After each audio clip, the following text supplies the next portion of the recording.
বাহ বাহ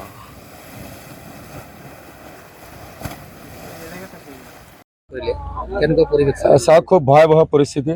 একদম সোণাৰীৰ পৰা আৰম্ভ কৰি ফকিৰগঞ্জলৈকে যিটো গৰাখহনীয়া যিটো ভয়াবহ পৰিস্থিতি, সঁচাকৈ খুব দুখ লগা পৰিস্থিতি। গতিকে আমি যিমান পাৰোঁ চেষ্টা কৰি চৰকাৰৰ লগত যোগাযোগ অব্যাহত ৰাখিছোঁ। আৰু মাননীয় বিভাগীয় মন্ত্ৰী আমাৰ সকলোৰে শ্ৰদ্ধাৰ পীযুষ হাজৰিকা ডাঙৰীয়া তেখেত আহিব। তেখেত আহিলে নিশ্চয় আমাৰ অভাৱ অভিযোগ আৰু গৰাখহনীয়াৰ কথা আমি ক'ম। নিশ্চয় আমাৰ কিছু হ'লেও আমি সকাহ পাম। হয় হয়, প্ৰধানমন্ত্ৰী PMAYG বহুত পঞ্চায়তত আজি দিয়া হ'ল। কিছুমান ঘৰ গৃহ প্ৰৱেশ কৰিছে আৰু কিছুমান চেংচন লেটাৰ দিয়া গৈছে।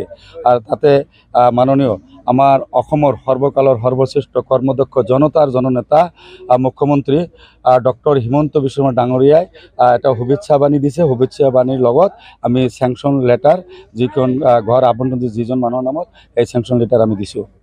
আমি চাওক, ভাৰতীয় জনতা পাৰ্টিৰ ক্ষুদ্ৰ কাৰ্যকৰ্তা। আমি সদায় আমাৰ দলে কৈছে যেতিয়া ক'ত বা দুখীয়া মানুহ তেখেতসকলক সহায় কৰিব লাগিব।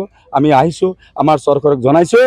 আৰু মই আকৌ কৈছোঁ, আমাৰ অসমৰ সৰ্বকালৰ সৰ্বশ্ৰেষ্ঠ কৰ্মদক্ষ জনতাৰ জননেতা আমাৰ মুখ্যমন্ত্ৰী ডক্টৰ হিমন্ত বিশ্ব ডাঙৰীয়াই সৰ্বাংগীন উন্নয়ন কৰিছে, সকলোৰে কাৰণে ভাল কাম কৰি আছে। তাৰ ফলস্বৰূপে আজি চাওক, আজি জামাতাঘাট উন্নয়ন খণ্ডত আজি ঘৰৰ লিষ্ট মই কৈছোঁ, ঘৰ 1290টা PWL তাৰমানে পাৰ্মানেণ্ট ৱাইটিং লিষ্ট এটা আছে। তাৰ মাজত আজি আমি 95টা ঘৰ আজি আমি দিলোঁ। তাৰপিছত বেলেঞ্চ 1195টা আছে এই জামাতাঘাট। তাৰপিছত আমি ফকিৰগঞ্জত মানে বালুকমাৰী উন্নয়ন খণ্ডৰ আণ্ডাৰত আমি ঘৰ দি আহিলোঁ। তাতেও মোটামুটি 174টা ঘৰ তাতেও আজি কৰা গ'ল। তাৰপিছত জলেশ্বৰ উন্নয়ন খণ্ডত 386টা ঘৰ, তাৰ মাজত আমি কি কয় আজি আমি তাতো উদ্বোধনী কৰিলোঁ। বহুত ঘৰ গৃহ প্ৰৱেশ কৰিল আৰু বহুত ঘৰ আমি চেংচন আমাৰ চৰকাৰে দিছে। এই ক্ষেত্ৰত আপোনালোকে চাওক, সদায় কৈ থাকে যে এই চৰকাৰে মুছলমানৰ কোনো উন্নয়নৰ কাম নকৰে।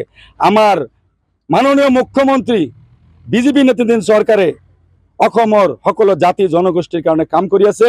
আজি আমাৰ জলেশ্বৰ সমষ্টিত বা বিচিং জৰুৱাই হওক, ৰাস্তা ঘাটৰ কাম, স্কুলৰ শিক্ষা বিভাগৰ শিক্ষা ক্ষেত্ৰত যিবিলাক বিল্ডিঙৰ কাম, সকলো শ্ৰেণীৰ ক্ষেত্ৰতে বা সকলো ক্ষেত্ৰতে কাম কৰি আছে। আমি আশা কৰিছোঁ আমাৰ চৰকাৰে আৰু ভালকৈ কাম কৰিব। আৰু আমাৰ যিসকল বিধায়ক ইতিমধ্যে হৈছে তেখেতসকলে খালি ভোটে ল'ব, কান্দিব, কিন্তু ভোট নিদিয়ে। আৰু এটা কথা চাওক, আপুনি মাজতে কৈছে দালাল ৰাজৰ কথা কৈছে, দালালৰ কথা মই ক'ম আপোনাক। আজি শুনক, আজি চাওক, দিছপুৰত আগত যেতিয়া কংগ্ৰেছ চৰকাৰ আছিল চেণ্ট্ৰেলত আৰু অসমত কংগ্ৰেছ চৰকাৰ আছিল, তেতিয়া লাষ্ট গেটত ইমান ভিৰ আছিল, মনে হয় মেলা লাগি আছে। 120 পাণ মিঠা বাতি পাণ খাই ওট লাল কৰি পাণৰ পিক তাতে ৰাস্তাত পেলাই ৰঙা কৰি পেলাইছে।